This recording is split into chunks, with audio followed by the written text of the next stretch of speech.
সম্মানিত অভিভাবক ও প্রিয় শিক্ষার্থীবৃন্দ, আসসালামু আলাইকুম। Lions school and college Rangpur কর্তৃক আয়োজিত অনলাইন ক্লাসে সবাইকে স্বাগত। যেহেতু তোমাদের হচ্ছে যে অনলাইন জুম ক্লাসে হচ্ছে আমাদের 11 অধ্যায় চলছে, ঠিক আছে। তো আমাদের সিলেবাসে যেহেতু আপাতত 5, 6 এবং 7 অধ্যায়, আমি আবারও বলতেছি তোমাদের সিলেবাসে প্রথমে ছিল 6, 7, 8, এটা হবে না। এখন সিলেবাস হবে তোমাদের 5, 6, 7, ঠিক আছে। এইটা হবে তোমাদের নতুন সিলেবাস, ওকে। আচ্ছা, তো আমি ষষ্ঠ অধ্যায় থেকে এখানে দুটো সৃজনশীল নিয়ে আলোচনা করব। দেখো, এখানে প্রথমেই সৃজনশীলটা দেওয়া আছে 21 গ্রাম ম্যাগনেসিয়াম কার্বনেট প্রস্তুত করার লক্ষ্যে 8 গ্রাম ম্যাগনেসিয়াম অক্সাইড এবং 11 গ্রাম কার্বন ডাই অক্সাইড নেওয়া হলো, কিন্তু কাঙ্ক্ষিত উৎপাদ পাওয়া গেল না।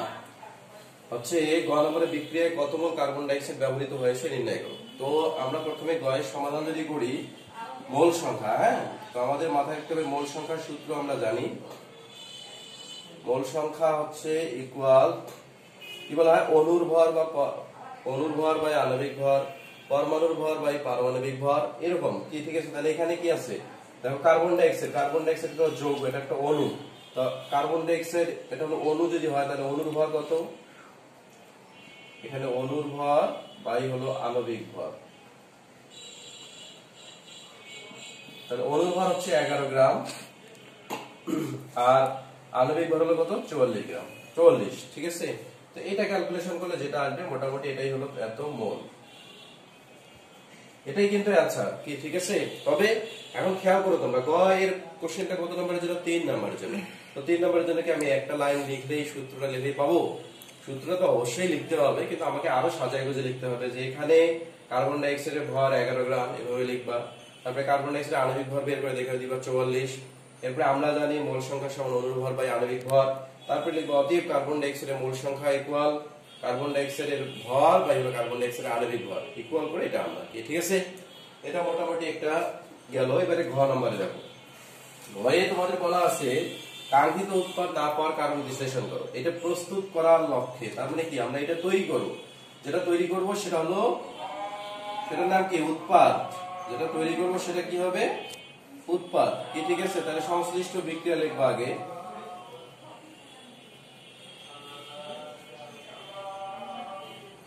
সংশ্লিষ্ট বিক্রিয়া লিখবা, অর্থাৎ ম্যাগনেসিয়াম অক্সাইড এবং কার্বন ডাই অক্সাইড থেকে আমরা তৈরি করি ম্যাগনেসিয়াম কার্বনেট, ঠিক আছে।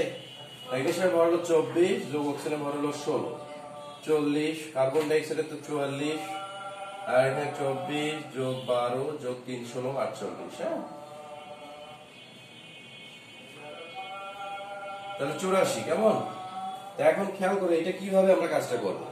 প্রথমে কাজ করবো কি, 84 গ্রাম ম্যাগনেসিয়াম কার্বনেট তৈরি করার জন্য আমার ম্যাগনেসিয়াম অক্সাইড কত গ্রাম দরকার, 40 গ্রাম। তারপরে 44 গ্রাম এভাবে আর কি বের করি। আমাদের দেখো ম্যাগনেসিয়াম কার্বনেট তৈরি করতে হবে কত গ্রাম, 21 গ্রাম। ম্যাগনেসিয়াম কার্বনেট তৈরি করবো কত গ্রাম, 21 গ্রাম। তো আমি দেখো অঙ্কটা তোমাদের করে দিচ্ছি ডাইরেক্ট, মানে হচ্ছে যেভাবে হিন্টস দিয়ে করবা তোমরা, এভাবে প্রথমে 84 গ্রাম ম্যাগনেসিয়াম কার্বনেট, এর জন্য ম্যাগনেসিয়াম অক্সাইড প্রয়োজন 40 গ্রাম। তাহলে 1 গ্রামের জন্য দরকার 40 বাই 84, আর 21 গ্রামের জন্য দরকার 40 গুণন 21 বাই হলো 84। এইটা একটা বের হয়ে যাবে, কি, ঠিক আছে। আবার অনুরূপ ভাবে 84 গ্রাম এর জন্য কার্বন ডাই অক্সাইড প্রয়োজন 44 গ্রাম, এই যে এখান থেকে আসবা। 1 গ্রামের জন্য দরকার হলো 44 বাই 84, আর হচ্ছে কত গ্রাম, 21 গ্রামের জন্য, তাহলে 44 বাই 84 গুণন 21 উপরে, এটা করবা। দেখবা যে আমাদের ইয়ে কত ছিল বলো তো দেখি, ম্যাগনেসিয়াম অক্সাইড ছিল 8 গ্রাম। তো আমাদের এইখানে যদি দেখা যায় যে 8 গ্রামেই আসে, তাহলে বোঝা গেল যে ম্যাগনেসিয়াম অক্সাইডের পরিমাণ ঠিক নেই আছে। কার্বন ডাই অক্সাইডের পরিমাণ দেয়া আছে 11 গ্রাম। এই কার্বন ডাই অক্সাইডের পরিমাণটা দেখা হলে 11 গ্রামও আসতে পারে, 11 গ্রাম থেকে কমও আসতে পারে, ঠিক আছে। তাহলে যদি কম আসে 11 গ্রাম কার্বন ডাই অক্সাইড, আমরা এখানে ক্যালকুলেশন করে নিয়ে লিখতে পারতাম যে কত হয়েছে আসলে। তো দেখবা কার্বন ডাই অক্সাইড 11 গ্রামের থেকে যদি কম আসে তাহলে সমস্যা নাই, কিন্তু কার্বন ডাই অক্সাইড 11 গ্রামের থেকে বেশি আসলেই সমস্যা, ঠিক আছে।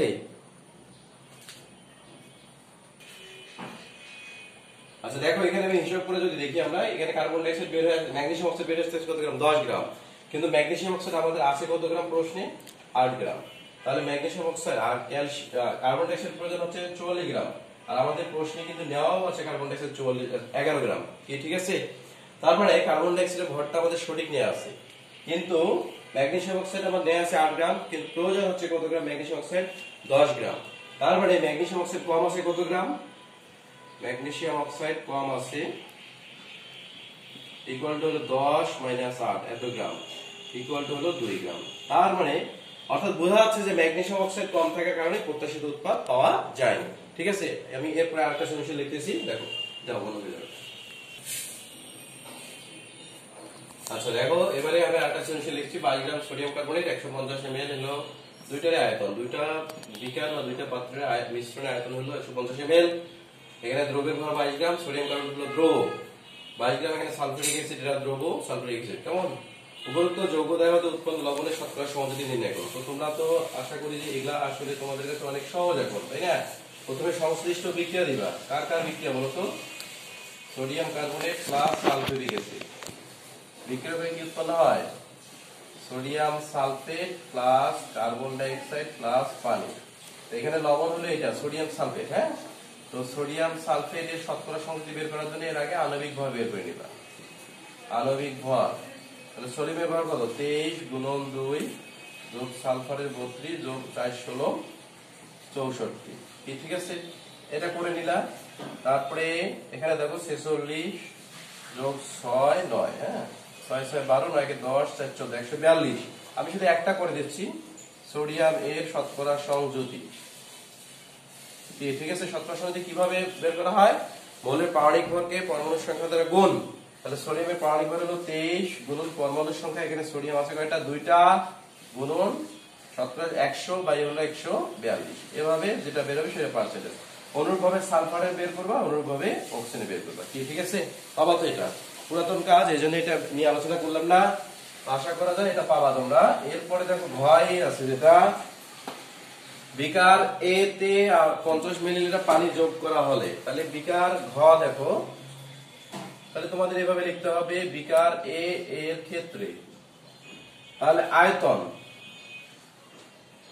এখানে উদ্দীপকে আয়তন দেওয়া আছে 150 ml, তাহলে এখন আয়তন হবে, যেহেতু আর ওখানে 50 ml যোগ করা হয়েছে, ঠিক আছে, তাহলে 50 ml, তাহলে মোট আয়তন হচ্ছে কত? 200 ml। ঠিক আছে, 22 গ্রাম এটা হলো দ্রবের ভর। দ্রবের ভরটাকে আমরা W দ্বারা প্রকাশ করলাম। সোডিয়াম কার্বনেট এটা হলো আণবিক ভর, তাহলে Na2CO3 এর আণবিক ভর। ঠিক আছে, তাহলে এটা কত হবে? 106। তাহলে ঘনমাত্রা, এটার প্রথমে ঘনমাত্রা S1 ধরো। তাহলে S1 আমরা জানি S সমান কি 1000 গুণন W বাই হচ্ছে M গুণন V। ঠিক আছে, তাহলে 1000 গুণন W এর মানটা হচ্ছে 22 বাই M এর মানটা হলো 106 গুণন V এর মানটা কত? 200। এভাবে বের হবে। ঠিক আছে, অনুরূপ ভাবে S বিকার 2 এর ক্ষেত্রে, B এর ক্ষেত্রে, তাহলে দেখো এখানে আয়তন কিন্তু থাকবে 150 ml। কেমন? তাহলে আণবিক ভর, সালফিউরিক অ্যাসিডের ভর, সালফিউরিক অ্যাসিডের ভর কত? 98, এটা জানো তোমরা।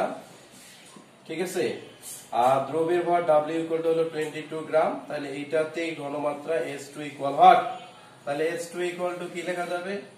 1000 গুণন W বাই M গুণন V। তো এখান থেকে ক্যালকুলেশন করে নাও। 1000 গুণন W এর মান হচ্ছে 22, M এর মানটা হচ্ছে 98 গুণন V এর মানটা হলো 150। ঠিক আছে, এভাবে বের হবে। তো দুইটার মান, এটা ঘনমাত্রার একক হলো M, ঘনমাত্রার মানে মোলারিটি, দুইটার একক M থাকবে, কিন্তু দুইটার মান কখনো একই আসবে না। ঠিক আছে, অর্থাৎ দুইটা ঘনমাত্রা কি হয়ে গেল? পরিবর্তন হলো। তুলনা করতে গেলে এখন তুলনা তোমরা করতে পারো যে এটার থেকে এটা কত গুণ কম বা বেশি, এরকম করা যেতে, না করলেও ভালো। যে S1 এর মান বের করবে, S2 এর মান বের করবে, আর শেষ। ঠিক আছে, তো ঠিক আছে শিক্ষার্থীরা, তোমাদের সঙ্গে আবার দেখা হবে। ভালো থাকো, সুস্থ থাকো, আল্লাহ হাফেজ।